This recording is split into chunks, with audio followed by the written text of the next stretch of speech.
First question देखो, muscle तीन type की कौन सी, skeletal muscle, visceral muscle, cardiac muscle. अब देखो अगर स्ट्राइशंस की बात करें तो स्केलेटल मसल में स्ट्राइशंस प्रेजेंट, विसरल में अब्सेंट और कार्डियक में प्रेजेंट। और ये बात करें देखो, स्केलेटल मसल वॉलेंट्री होती है, विसरल मसल इनवॉलेंट्री और कार्डियक मसल भी इनवॉलेंट्री मसल होती है। ठीक है, क्लियर है। अब देखो नेक्स्ट, ये है मसल, देखो ये पूरी है एक मसल। अब मसल के अंदर ये रेड कलर में क्या है, मसल बंडल, और मसल बंडल के अंदर क्या है, मसल फाइबर। क्लियर है। देखो एक मसल के अंदर बहुत सारे मसल बंडल और एक मसल बंडल के अंदर बहुत सारे मसल फाइबर। ठीक है, क्लियर है। अब देखो दो क्वेश्चन लगातार दे रहा हूं मैं, मसल बंडल वर्सेस फेसिकल, इसमें डिफरेंस बताओ। तो इनमें कोई भी डिफरेंस नहीं होता, दोनों एक ही बात है। और दूसरी चीज मैं बोल रहा हूं, देखो मसल फाइबर, ये था muscle fibre, muscle fibre versus muscle cell में डिफरेंस बताओ। तो इनमें भी कोई भी डिफरेंस नहीं है, दोनों बिल्कुल सेम है। अब देखो ये एक सेल है, मसल फाइबर क्या है, मसल सेल। अब सेल के अंदर क्या होता है, हम जब नॉर्मली सेल पढ़ते हैं तो सेल के अंदर क्या होता है, साइटोप्लाज्म होता है। पर मसल के साइटोप्लाज्म को, मसल सेल के साइटोप्लाज्म को हम बोल देंगे सार्कोप्लाज्म। देखो मसल में हम पढ़ते हैं क्या, सार्कोमियर, तो हर चीज के आगे सार्को लगा देना है, हर चीज के आगे। प्लाज्मा मेम्ब्रेन को बोल देंगे सार्कोलेमा, एंडोप्लाज्मिक रेटिकुलम को बोल देंगे सार्कोप्लाज्मिक रेटिकुलम। क्लियर है। अब देखो ये कंफ्यूजन बिल्कुल दूर रखनी है। देखो लाइट बैंड को हम बोलते हैं आई बैंड, और आई क्या है, आई क्या है इसमें, आइसोट्रोपिक, आई फॉर आइसोट्रोपिक। और डार्क बैंड को हम बोलते हैं ए बैंड, और ए फॉर एनाइसोट्रोपिक। क्लियर है, ठीक है। अब देखो ये देखते हैं एक्टिन कैसे बनता है। एक्टिन देखो ये मोती है, ये मोती जमीन पे बिखरे पड़े हुए हैं, जिसको हम बोल रहे हैं ग्लोबुलर एक्टिन। अब हमने क्या किया, इन मोतियों को एक धागे में डाल दिया, तो क्या बन जाएगा, ग्लोबुलर एक्टिन से क्या बन जाएगा, फिलामेंटस एक्टिन। अब ऐसे ऐसे दो फिलामेंटस एक्टिन को आपस में लपेट दें, कोयल कर ले, तो क्या बन जाएगा, एक्टिन। अब इस एक्टिन के ऊपर दो प्रोटीन और होते हैं, एक होता है ट्रोपोमायोसिन, एक होता है ट्रोपोनिन। ठीक है। अब एक्टिन के बाद बात करते हैं मायोसिन की। देखो मायोसिन किससे मिलकर बनता है, पॉलीमर है, ये किसका पॉलीमर है, मिरोमायोसिन का। अब मिरोमायोसिन में क्या होता है, हैवी मिरोमायोसिन और लाइट मिरोमायोसिन। ठीक है, मिरोमायोसिन में क्या क्या दो पार्ट होते हैं इसके, एक हैवी मिरोमायोसिन, एक लाइट मिरोमायोसिन। हैवी मिरोमायोसिन में दो चीजें होती हैं, क्या, एक तो होता है हेड और दूसरा होता है शॉर्ट आर्म। अब हेड पे दो साइट होती है, एक एटीपी बाइंडिंग साइट और एक एक्टिन बाइंडिंग साइट। और लाइट मिरोमायोसिन में सिर्फ और सिर्फ क्या होगी, सिर्फ और सिर्फ होगी टेल। क्लियर है। देखो सार्कोमियर को ड्रॉ करने के लिए सबसे पहले सिर्फ एक्टिन ड्रॉ करते हैं, actin actin actin actin actin actin actin actin. ठीक है।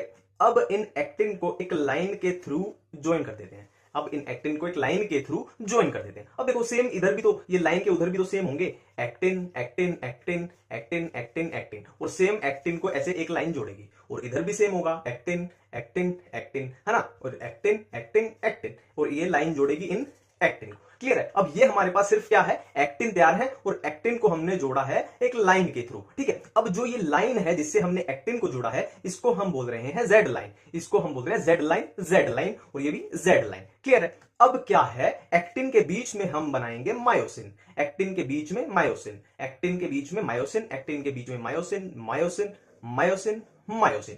क्लियर है। अब देखो यहां हमारे पास क्या क्या बन गया है। सबसे पहली बात कि दो जेड लाइन के बीच में जो भी बना, दो जेड लाइन के बीच में जो भी बना, उसको हम बोल रहे हैं एक सार्कोमियर। पहली बात क्लियर है, सार्कोमियर क्लियर है, क्या है, दो जेड लाइन के बीच। ठीक है। अब देखो हमारे पास क्या क्या बना। देखो सबसे पहले ये जो जोन बना, ये जोन बना, इसको हमने बोला एच जोन, इसको हमने बोला एच जोन। और ये पूरे मायोसिन को अगर ले लेते हैं, पूरे मायोसिन को ले लेते हैं, ये जो बना, ये बनेगा ए बैंड, ये बनेगा ए बैंड, इधर भी सेम बनेगा, है ना। पूरे मायोसिन को अगर ले लें तो क्या बनेगा, ये बनेगा ए बैंड, और ये ए बैंड के बीच में जो बना, ए बैंड के बीच में ये बन गया क्या, आई बैंड, है ना। ये क्या बन जाएगा, ये बन जाएगा पूरा आई बैंड। ठीक है। अब यहां पे एक लाइन है, ये है मायोसिन, देखो ये ब्लू है हमारे पास मायोसिन, तो मायोसिन को बीच में से जो इंटरसेक्ट, पूरा डाइसेक्ट करती है, वो लाइन है M for myosin, M for M line. ठीक है, M for myosin, M for M line. Clear है। अब देखो अगर बात करें ड्यूरिंग कॉन्ट्रैक्शन, जब मसल कॉन्ट्रैक्शन होती है तो क्या शॉर्ट हो जाएगा, क्या बिल्कुल सेम रहेगा? देखो माँ जो होती है, माँ की फीलिंग हमेशा सेम रहती है। आप कुछ करो, आप फेल हो जाओ, पास हो जाओ, माँ की फीलिंग हमेशा सेम रहती है। तो कॉन्ट्रैक्शन के दौरान जो माँ है, माँ मतलब मायोसिन, एक्टिन और ए बैंड, वो बिल्कुल सेम रहेंगे और सार्कोमियर और आई बैंड की लेंथ शॉर्ट हो जाएगी। क्लियर है?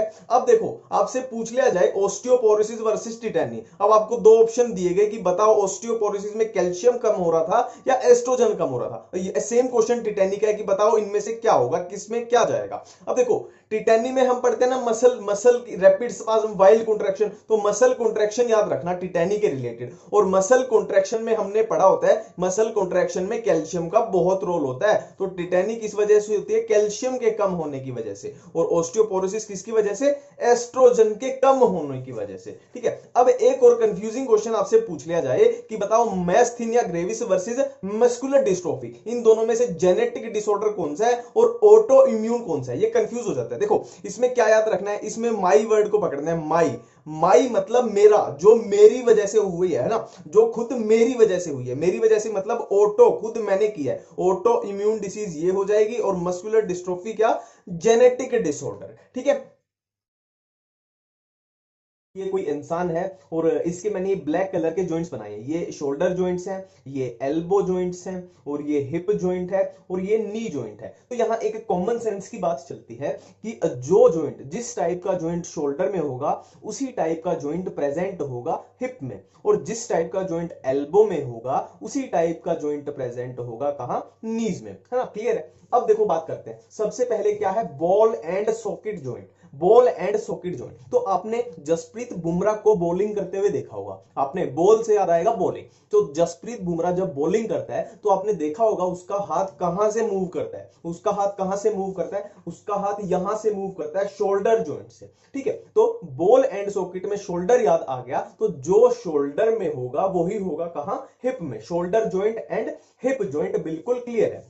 नेक्स्ट है हिंज जॉइंट। देखो हिंज में हमें कुछ भी याद नहीं करना, सिर्फ हिंज का मतलब देखते हैं क्या होता है। देखो ये होता है हिंज, आपने दरवाजों में भी लगा हुआ देखा होगा, कैसे मुड़ता है, ये कैसे सीधा होता है। तो इसको देखते ही समझ आ जाएगा कि हिंज, हिंज टाइप का जॉइंट कहां होना चाहिए? एल्बो और नी में। एल्बो और नी बिल्कुल हिंज के जैसे मुड़ते हैं, सीधे होते हैं, तो एल्बो और नी में हो गया हिंज जॉइंट। कुछ भी याद नहीं किया। ठीक है, नेक्स्ट है आम आदमी पार्टी।